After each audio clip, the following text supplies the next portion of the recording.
In the last lecture, we discussed a wide range of early Christian beliefs and practices.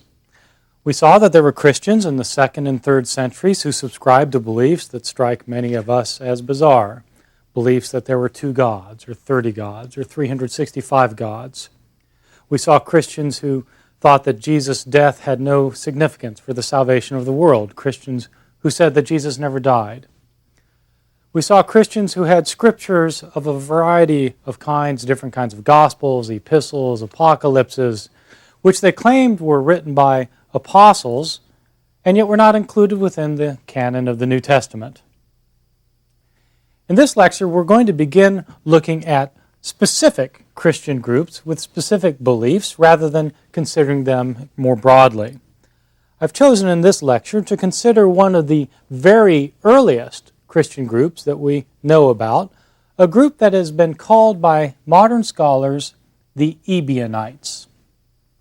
The term Ebionites actually goes back to ancient discussions of this particular Christian group. They're called by other names in antiquity and by modern scholars. Sometimes they're simply called Jewish Christians or Jewish Christian adoptionists.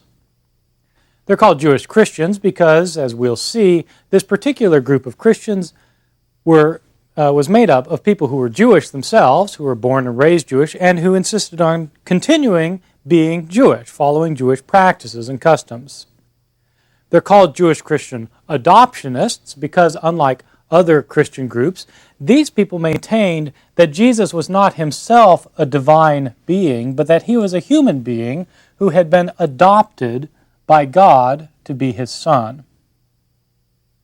And they're called Ebionites.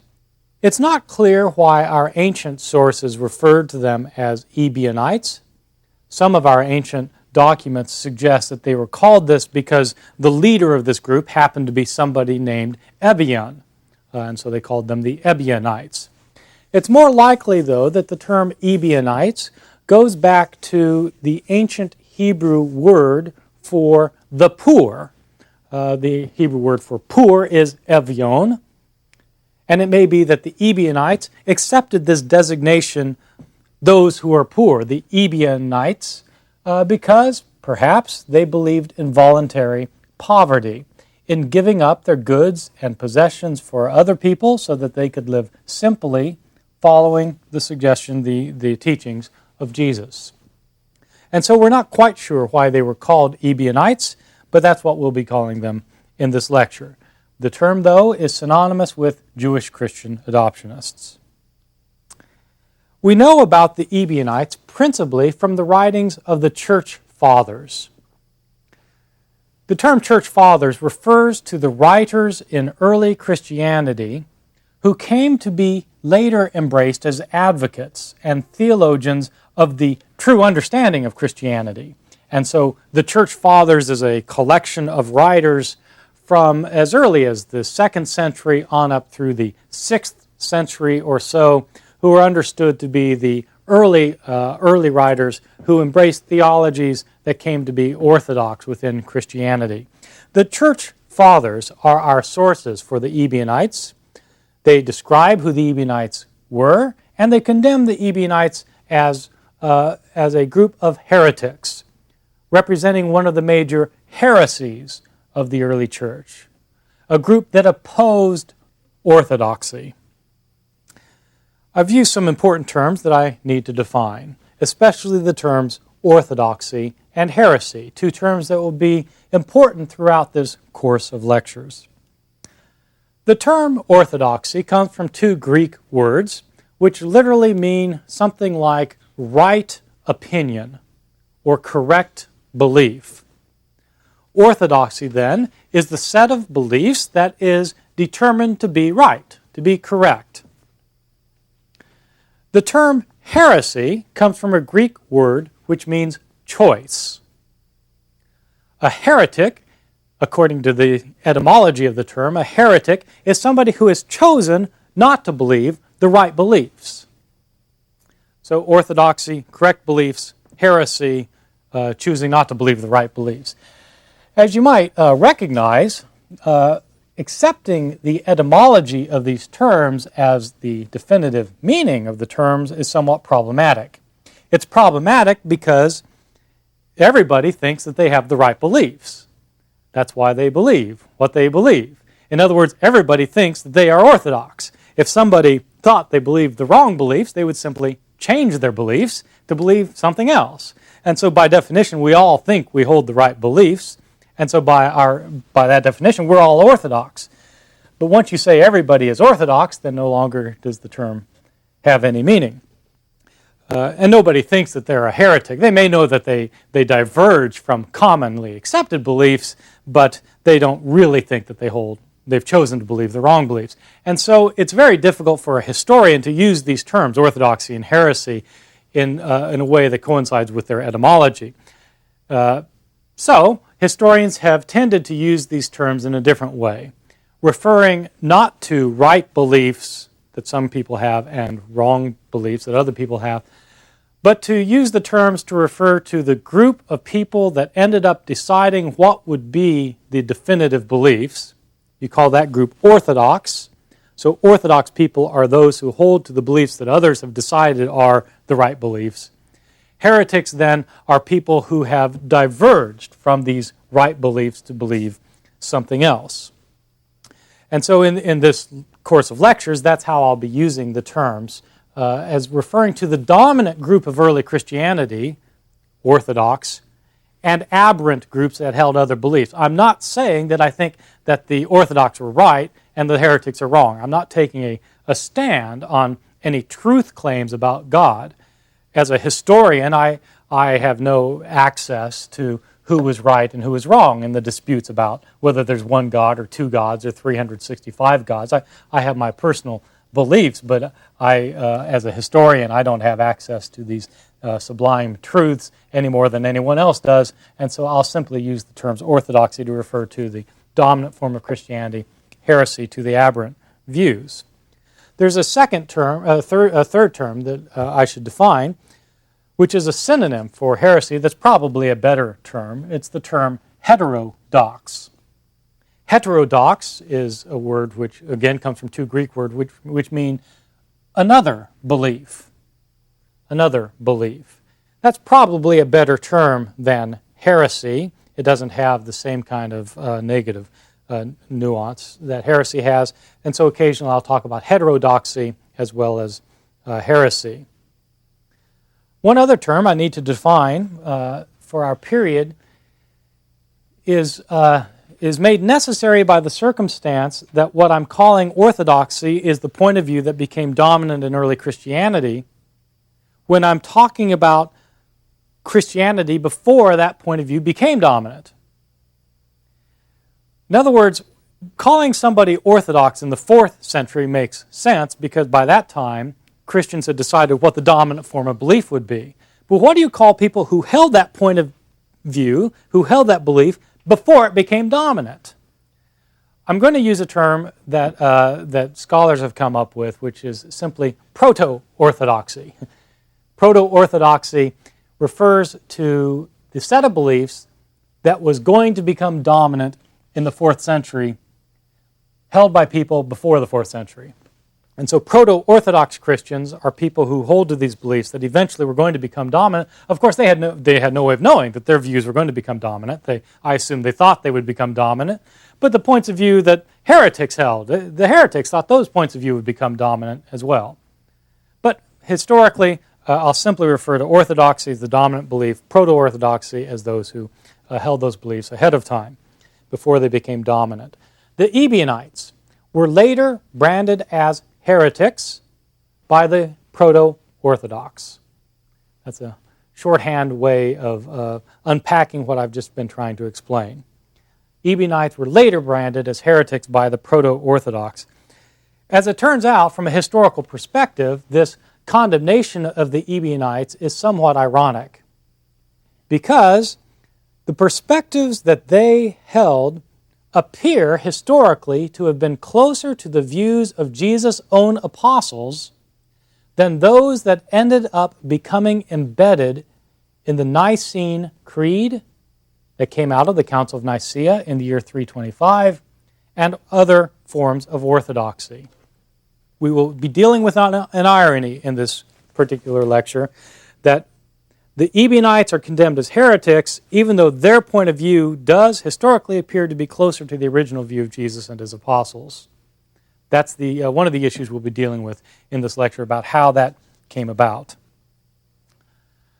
Our sources of information about the Ebionites are regrettably limited. We don't have any writings by any Ebionite author. We have to rely on the words of their opponents in order to know what the Ebionites believed and stood for. And obviously, it's a difficult situation when you have to rely on what an opponent says in order to understand the beliefs and practices of a group, because an opponent is attacking these beliefs and practices, may be given to caricature these beliefs and practices, and possibly doesn't even understand the beliefs and practices. But in this particular case, that's all we have. We have the writings of the Ebionites' opponents. In particular, we have two authors, one of whom is proto-Orthodox and the other is Orthodox. Irenaeus is an important author whom we will encounter several times throughout this course of lectures. Irenaeus was a bishop of the land of Gaul, modern-day France, who wrote a very important book around the year 180 of the Common Era, 180 A.D. He wrote a 5-volume book against the heresies, in which he deals with the Ebionites. Some 160 years later, there is a second author who deals with the Ebionites, an author who's named Epiphanius. Epiphanius was also a bishop who was located at Salamis. He was writing a book against heresies around the year 340 A.D. These are two of our major sources for understanding the Ebionites, these Jewish Christian adoptionists. On occasion, the Ebionites' own writings will be quoted by these authors, and so that's quite useful when you have their own works quoted, but unfortunately none of their writings actually survive. The Ebionites were a group of Jewish Christians who either were born Jewish or were converted to Judaism, who kept Jewish customs and strictly followed Jewish laws, including the laws of circumcision, Sabbath observance, and kosher food. Yet, even though they were born or converted to Judaism, raised Jewish, maintained Jewish customs and cultures, they nonetheless believed that Jesus was the Messiah of God. This is the distinctive feature of this particular group. They continue to be Jewish, and yet they believe in Jesus as the Messiah. It'll be helpful for unpacking what I want to say about the Ebionites to understand something about what it meant to be Jewish in the ancient world. In the ancient world, the ancient Roman world of 2,000 years ago, virtually everybody was a pagan. The term pagan, used by historians, doesn't have the negative connotations that we today might use when we use the term pagan. I might refer to my next-door neighbor as a pagan because he throws his beer cans out into the yard and generally is unkempt and a bit wild. That isn't what a historian means when a historian refers to the term pagan. Pagan for ancient historians simply refers to anybody in the ancient world who was a polytheist, someone who worshipped the many gods. Pagans are anybody in the ancient world who is neither Jewish nor Christian. We'll deal more with what paganism was later on in this course of lectures. Jews stood out from the world of paganism precisely because they did not worship many gods. They were not polytheists. Jews in the ancient Roman Empire, as Jews today, were monotheists. They believed there was only one God. Moreover, he was their God. Jews maintained that they worshiped the one God who had created this world and who had chosen them to be his people, as recorded in their sacred scriptures, the Hebrew Bible that Christians call the Old Testament. God created the world, chose Israel to be his people, and then gave them his law so that they could live in ways that were appropriate to the worship of God and to the love of their neighbor. The Jewish law was given to the Jews by God through Moses, they believed, in order to maintain their relationship with God, a relationship that was understood to be a covenantal relationship. God had made a covenant, an agreement with the Jews to be their God so long as they would be His people. They maintained their relationship with God by being His people, by obeying His law. This set Jews apart from everybody else in the ancient world. Their belief in the one God who had called them to be His people, and they kept His law, the law of Moses in the Hebrew Bible, the Christian Old Testament. Ebionites were and considered themselves to be Jews who were different from other Jews because these Jews believed that Jesus was the Messiah. More specifically, the Ebionites maintained that Jesus had been the most righteous man on earth. Jesus was Jewish, who kept the law better than anybody else, and as a reward for his righteousness, God had adopted Jesus to be His Son. Most Ebionites appear to have believed that God adopted Jesus at His baptism. Jesus went to be baptized by John the Baptist, and according to some of our earliest accounts, Jesus is put under the water by John, and then when he emerges from the water, he looks and he sees the heavens split open, the Spirit of God descending as a dove upon him, and then he hears a voice from heaven. In some of our earliest traditions, the voice says, "You are my Son, today I have begotten you." A quotation of the Scriptures, Psalm chapter 2, verse 7. Jesus was begotten by God at His baptism. These Ebionites believed this is something that had actually happened, that Jesus was the man chosen by God.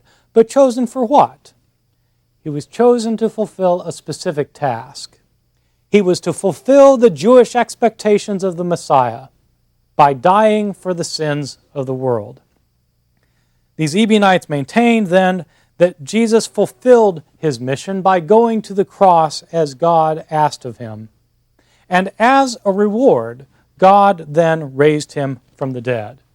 So that Jesus was a sacrifice for the sins of the world. He was a human chosen by God to die. He died to fulfill His mission, and then God raised Him from the dead. The Ebionites then believed that since Jesus was the Jewish Messiah, who had been appointed by the Jewish God as the Savior of the Jewish people in fulfillment of the Jewish law, that of course anyone who wanted to follow Jesus and anyone who wanted to be right with the God of Jesus obviously had to be Jewish. What about people who weren't Jewish? They had to become Jewish by converting to Judaism.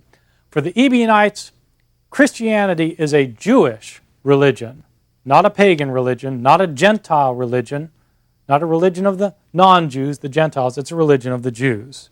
As a consequence, Ebionites tried to convert other Jews to their faith in Jesus, and if they converted any Gentiles to faith in Jesus, Gentiles meaning non-Jews, they insisted that the Gentiles first convert to Judaism. Ebionites differed from other Jews in the ancient world in several ways. First of all, of course, they differed in saying that Jesus was the Messiah. Most Jews did not accept the idea that Jesus was the Messiah. Most Jews found this claim that Jesus was the Messiah to be completely ridiculous. This was true from the very beginnings of Christianity, right after the death of Jesus, and continued to be true through our period through the 2nd and 3rd centuries. Jews had an idea of what the Messiah was going to be. The Messiah was to be a Jewish Savior. The Messiah is referred to in the Hebrew Scriptures and in other Jewish writings from the 1st, 2nd centuries. There are different conceptions of what the Messiah would be like for Jews in antiquity, even though these different conceptions had some basic things in common. Some Jews, though, expected a Messiah who would be a political figure, somebody like King David of old, who would lead the Jewish armies against their oppressors and drive their oppressors out from the land and set up Israel as a sovereign state in the land that God had given them. He'd be a powerful ruler, a military leader, a general of the Jewish armies.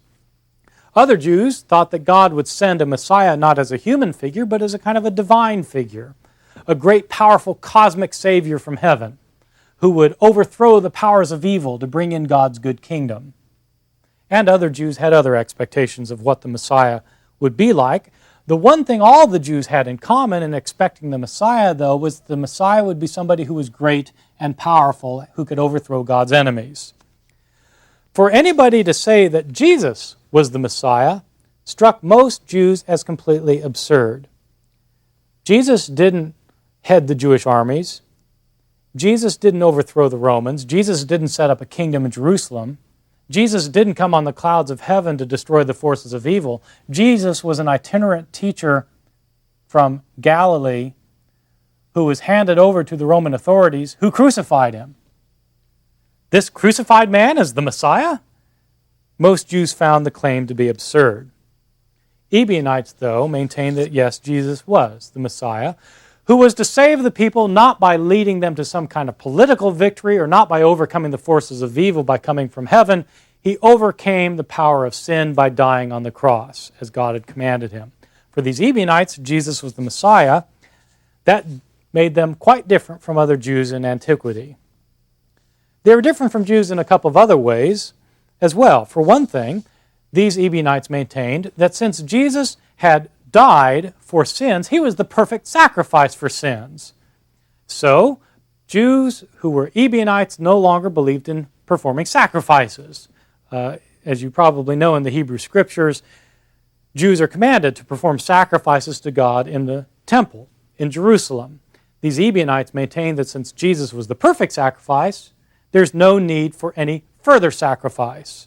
And so they didn't hold to the idea of Jewish sacrifice being in force any longer.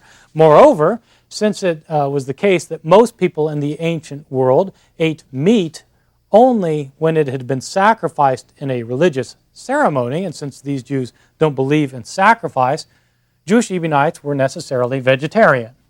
And so they kept a vegetarian diet. This separated these Ebionites from other Jews. Of greater significance to our course is that these Ebionites also differed from other Christians in that they insisted on remaining Jewish. They insisted on remaining Jewish, which made them, of course, different from other Christians because, as we'll see, most Christians, of course, had abandoned Judaism or, in fact, had never been Jews and had no plans on becoming Jews. They differ from other Christians in a number of other ways, too. The most striking of which is that they denied that Jesus was himself divine in any way. These Ebionites maintained that Jesus was a Jewish man. He was completely man. He was fully human. He was born of the sexual union of Joseph and Mary, two Jews. Born as everyone else is born, and only adopted to be God's son, only adopted to be God's son at the baptism. The Ebionites, therefore, did not hold to the doctrine of the virgin birth, or to Jesus' preexistence, or to his divinity. But how could they deny the divinity? Or how could they deny his preexistence? Or how could they deny his virgin birth? Hadn't they read what's said in the Gospel of Matthew and Luke, that Jesus was born to a virgin? Hadn't they read the Gospel of John, that Jesus preexisted and was a divine being? Well, in fact, as we'll see, the Ebionites did not have these Gospels in their canon of Scripture. They had other books that supported their points of view. The proto-Orthodox Christians condemned Ebionites as heretics. To understand this condemnation, we need to have a little bit more historical background. And so the historical background about the Ebionites and where they came from. Historically speaking, Jesus himself was Jewish in every way. He was raised in a Jewish family. He adopted Jewish culture. He kept the Jewish law. He was recognized as a Jewish rabbi who interpreted the Jewish law. Historically speaking, Jesus was Jewish. From a historical point of view, the Ebionite understanding of Jesus is therefore probably right, that he was a Jew. But by the 2nd century, most Christian converts were former pagans who had converted to believe in one God after they had been worshiping many gods. These former pagans who came to believe in Jesus and in the one God were not interested in becoming Jewish. To become Jewish, they would have to keep the Sabbath requirements. They'd have to keep the kosher food laws, which means not eating pork, not eating shellfish. And if they were men, it would mean getting circumcised. It's quite understandable that most pagans, especially pagan men, were not interested in becoming Jewish. Starting as early as the Apostle Paul, back in the middle of the first century, Christianity started appealing to Gentiles by urging that they did not have to become Jews in order to accept the salvation brought by the Jewish God. Paul himself insisted in some of his writings in the New Testament that a person is made right with God by faith in Jesus and not by keeping the Jewish law. Paul insisted that, in fact, if a Gentile tried to keep the Jewish law to be right with God, that Gentile was in danger of falling from grace. As you might imagine, the Ebionites did not think highly of Paul. They claimed to follow the teachings of James. James, Jesus' own earthly brother, who had become the head of the church in Jerusalem after Jesus' death. James, who had a number of controversies with Paul, as recorded in the New Testament, especially over the need to keep the Jewish law. Ebionites then rejected Paul and his writings, but they accepted James, the brother of Jesus, the head of the Jerusalem church. How did the Ebionites deal with the fact that Paul's writings were part of the sacred scriptures, the New Testament? Well, as I've intimated, for the Ebionites, Paul's writings were not part of the New Testament. They were not sacred scriptures. Paul, in fact, was a heretic, according to the Ebionites. So the Ebionites, of course, understand themselves to be orthodox. They understand Paul to be a heretic. What writings then did the Ebionites have to support their points of view? Well, we know that they had a couple of different gospels. One of the gospels they had was very much like our Gospel of Matthew, which, as you may know, is the most Jewish of the four gospels in the New Testament. The Gospel of Matthew is a gospel which maintains that Christians have to keep the law even better than the scribes and Pharisees. Jesus in Matthew's gospel says, "I did not come to abolish the law, but to fulfill the law. And unless your righteousness exceeds that of the scribes and Pharisees, you will not see the kingdom of heaven." Christians are to follow the law. Jesus fulfilled the law. That's the Gospel of Matthew. The Ebionites had a form of the Gospel of Matthew that they called something else. They called it the Gospel of the Nazarenes. They called it the Gospel of the Nazarenes. It may have been an Aramaic translation of Matthew. Aramaic is a Semitic language, much like Hebrew. Apparently, this Gospel of the Nazarenes, written in Aramaic, did not have chapters 1 and 2 of Matthew's Gospel. Why did it not have Matthew chapters 1 and 2? Because those are the chapters that describe Jesus being born of a virgin. So, one of the books they had was the Gospel of the Nazarenes, an Aramaic translation of something like our Matthew. A second gospel that they had is a gospel that's called simply the Gospel of the Ebionites.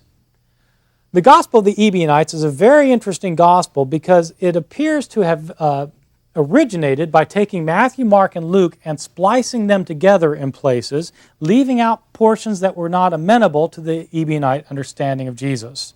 And so it was kind of like a gospel harmony in which they would take the different stories of Matthew, Mark, and Luke and put them together into one story that was suitable for their own beliefs. This Gospel of the Ebionites had some very interesting modifications, judging from the way it's quoted by our church fathers Irenaeus and Epiphanius.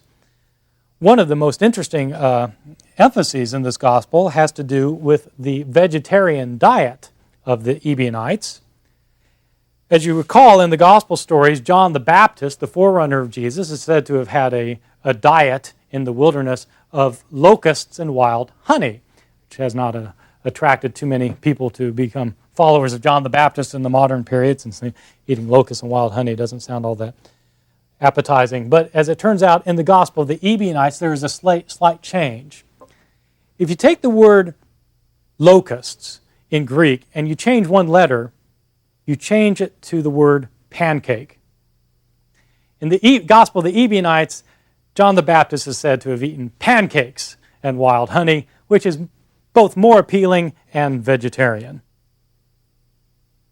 In conclusion, the Ebionites, who had these two books, the Gospel of the Nazarenes, the Gospel of the Ebionites, may well have represented one of the earliest forms of Christianity because it was a Jewish form of Christianity, very much like the belief of Jesus' earliest followers, probably. How ironic, then, that this form of Christianity, originally associated with Jesus' sibling James, should fall out of disfavor and be declared a heresy. But Christian belief has never been stagnant. It moves on and it changes. And anyone who maintains the older view as a result is left behind, or in the case of the Ebionites, becomes declared a heretic.